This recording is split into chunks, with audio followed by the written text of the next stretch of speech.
So, by way of introduction, I want to tell you what I do because people ask me all the time, what is a coach and what do they do? Because it's kind of nondescript. And so, my clients tell me that they think I'm a guru that sits on a hill and I have all the wisdom. And in the interest of full disclosure, I'd have to let you know that I let them think that as long as possible. My friends have no idea what a coach is. They think that I stand up here and I yell and I sweat. And so I just tell them that Tony and I have coffee on Tuesdays. My mom still has no idea what a coach is, and so she thinks this is what I do, and so I just tell her that we all get snow cones at the end of the game. But in truth, what a coach does, if they're good, is ask the right questions. We ask questions all the time because in questioning, we find that nobody really has a crystal ball. We don't know the future at all, so we have to ask the questions to find the focus. Because more often than not, what people are looking for is focus. They have some answers inside, they just don't know how to get there. And so in coaching families and businesses and individuals, over 15 years, my research has shown me that the response in most of the cases to crisis, when things go completely south, when the business is crashing and the family is destroyed and the individual is in personal crisis, I found that there are two responses that have come up over and over, and it looks like this. The first response to all of the crisis, to the mess, is, I didn't do it. And it's the denial, and so I call that hiding. And the second response, and you can probably predict this, is that somebody else did it, and that's the blame. And this comes up over and over. And it's come up so often that I begin to think to myself, where have I heard this before? What is going on? There's hiding and there's blaming and there's hiding and there's blaming, and it's a cycle that goes over and over, hiding and blaming. And it really exemplifies the human condition. In fact, I'm convinced that what happens is that problems really are simple, and that we create complexity of our problems in order to not deal with them. We find ways to make what's very simple, and the answer very simple, into something complex. And in doing so, we can set it aside and believe that, in fact, it's too great for us, because after all, it couldn't be that simple, could it? No, of course not. There has to be something greater. But this problem and this cycle of hiding and blaming has recurred so much that I begin thinking to myself, where have I heard this before? And then it occurred to me. It hit me one day. There's a holy book called the Bible. And in the Bible, there's a story of creation. And it takes 2 long chapters to talk about how the Creator built the entire world out of nothing and made the matter and the vast expanse of space and put the sun and the moon out there. And in this, at the very end of the 2nd chapter of Genesis, the apex of the entire creation, you would think that there would be a statement, right? The statement of the purpose of life, maybe, or this is why it's all here, and the grand eternal vision. But in fact, the statement is this, at the very end of chapter 2 of Genesis. This is the apex, apparently, of the entire creation, that the man and woman were both naked and unashamed. And that's bothered me for years. It's bothered me because it didn't make sense that after all that God had done and the time spent and the energy, obviously, to create all that we know, that this is the statement. But there's a story after this that began reoccurring in my mind again, and it goes like this. What happens is, in the garden, God puts the humans in this paradise, and they're naked and they're unashamed. And then they do something wrong. They try to become something they're not. In fact, the text says they tried to become like God, which they're not.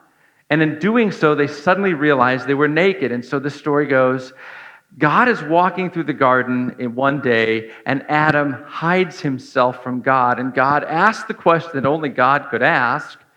He says, Adam, where are you? Now, this isn't a question of a confused God that doesn't know where Adam is. It's a question of conviction. And Adam says, well, I was afraid because I heard you in the garden, and I'm naked so I hid myself. Now, think about that. Adam tried to hide from the Creator. Yes, that does seem a bit ironic. But then it goes on, and God steps it up another step and begins to expose, pardon the pun, where Adam really is in this predicament. He says to Adam, "Who told you we were naked?" You ever thought about that? Who told Adam that Adam was naked? Now, it wasn't Eve. Eve had seen Adam that way her entire existence. She knew that he was naked. It wasn't Eve that told Adam he was naked. So in the garden, you have the humans that are totally and completely involved in their environment and in their God and in their partners, so much so that they didn't even have nakedness on their radar. Apparently, they didn't even understand or care or realize that they were naked. They were so wrapped up out here that what they saw here didn't matter anymore. So who told Adam that Adam was naked? Adam told Adam that Adam was naked. And that begins the next questions. How are they naked and unashamed? And so what Adam does after that, of course, is what any red-blooded man would do. He blames someone else. He says, God was like this. You understand that the woman whom you gave me, she gave me the fruit to eat. And I can imagine him maybe embellishing a little bit more and saying, don't you understand, God, that if you hadn't given me this woman, I wouldn't have done this. And he ends up blaming not just the woman, his wife. He blames God himself for his own sin, his own error, his own blunder, and therefore creates the entire predicament that we're all in, hiding and blaming. And in my 15 years of coaching, I've come to realize that repetitive nature of our response to blunders is pretty much universal. And I think it's actually what happens in the entire world. I think what happens is that point there of being naked and unashamed was actually the original intent. That the intent of the existence of humans is to be naked and without shame. So what does nakedness look like? What do you think of when you think of nakedness and Adam and Eve? And by the way, this is a picture of Adam not saying, Eve, don't eat the tree. He's saying, Eve, where's my dinner? And Eve, of course, says, it's just time, just eat an apple. But what do you think of when you think of nakedness? So many of us think of course, embarrassment or shock, and you know who you are, by the way, repulsion, right? That it's something to be covered and hidden. And we think of nakedness as something that's shameful. But I will, by the way, thank Brene Brown for defining this again, that shame is not a condition of who we are. It wasn't that they were naked, and because they finally figured out that they were naked, that they were shameful, but because of what they did. Shame is the result of an action, not the result of an existence. And so Adam and Eve shows us the very condition of man. That the intent was to be naked. So how do we get there? What's our response?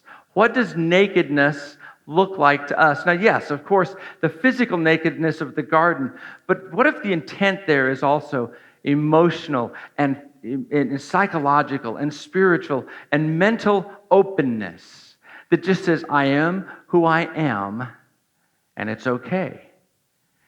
And their condition in the garden was, Adam's and Eve's, that they were so wrapped up in their world that they didn't consider themselves.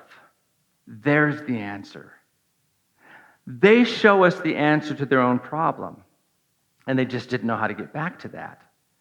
What if we responded with openness to others instead of focus on ourselves? That the locus of focus, as they say, or the location of our focus, instead of being here, is out here. So much so, being wrapped up in our environment, being wrapped up in our people, friends, neighbors, partners, whatever it is, being wrapped up in the existence of the divine, that nakedness wasn't even a consideration, that who we are inside, that what we are, that our entire being is so wrapped up out here that this isn't the consideration. Imagine what it would be like on a political stage. Imagine political leaders being so wrapped up in caring for something else than just self-preservation. Imagine a tweet at 3 a.m. that says, "Hey, poor people, I know you're out there. I'm trying to figure out something to help you." Imagine relationships that start with, "I will care for you first." Imagine a husband and wife that looks at each other and says, "I'm going to do everything I can to take care of you. I'm going to be so wrapped up in you that I'm going to forget this, me, my nakedness, my openness. I am who I am, and that's okay." And the partner says to the husband or to the wife, "I'm going to do the same thing." The answer to the human condition is found in the very core of the first problem of turning inward. I wonder sometimes if Adam had said to God, "You know what? I blew it," if things would be different. If we would be sitting here, instead of an auditorium, around a bunch of trees, naked, and it would be okay.